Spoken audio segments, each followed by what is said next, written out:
we're going to get right back to the questions. This time, we're going to allow the candidates to ask each other a question, starting with Michael Hough asking Paul Gilligan.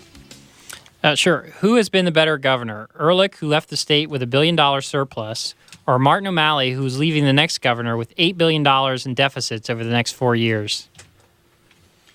Wow, what a loaded question. You just assumed that Ehrlich left the state with no deficit? You got to be kidding me. The point is that O'Malley has taken over from deficits. Actually, Ehrlich did not correct. He was waiting for a gambling solution. It didn't come about. So he left that debt on the table, quite frankly.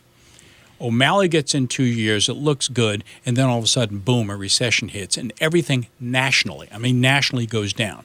So you criticize, gee, we lost revenue, we lost jobs, we did all these things. It's a national catastrophe. O'Malley, in his defense, has basically maintained a budget. The bond rating is AAA. We're able to borrow and move cash around because we're not a cash-strapped state.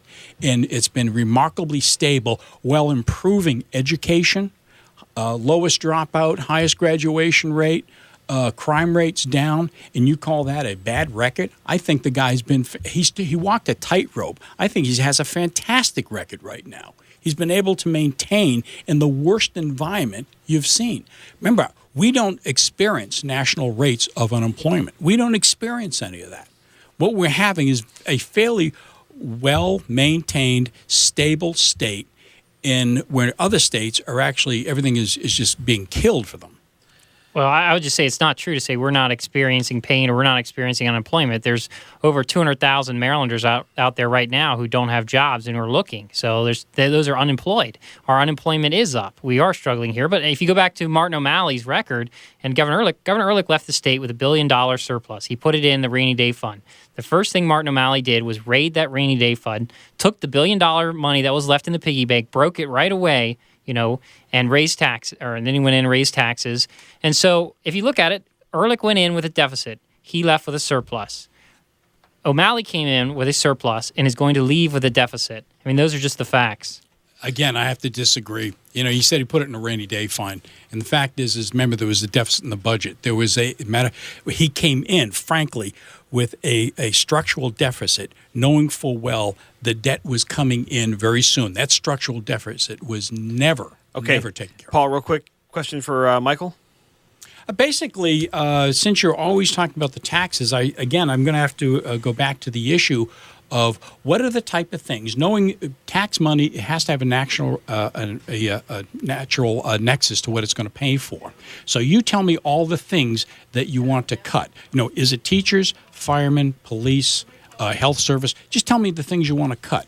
That way, we know who we can put to the side of the road. Real quickly, about 30 seconds to answer that. Yeah, we don't need to cut, important things like teachers or firefighters. There's wasteful government spending. The budget is full of it. I mean, there's taxpayer funding of abortion in the state. There's free needles for drug addicts. There's welfare programs for criminals. I mean, the budget is just full of wasteful spending, and that's what you get when you have a super liberal Democrat majority and a liberal Democrat governor down there. They will not cut spending. They have not, and that's why there's these embarrassing items in the budget. I mean, you can't say this budget has been cut. It hasn't. In 4 years, it's only increased. They have never cut spending. Let me just do a real quick. Just for the needles alone. Everyone says, isn't that terrible? Who's going to spend money on needles? But I will tell you what that is actually for. I'm a public health officer. I've been for 25 years. That's to stop the spread of HIV and horrible diseases. It's not that you want to put those out there. You've got to stop that disease first. Okay, let's wrap up. Closing statements real quick. You got about 15 seconds. And then, Michael, go ahead.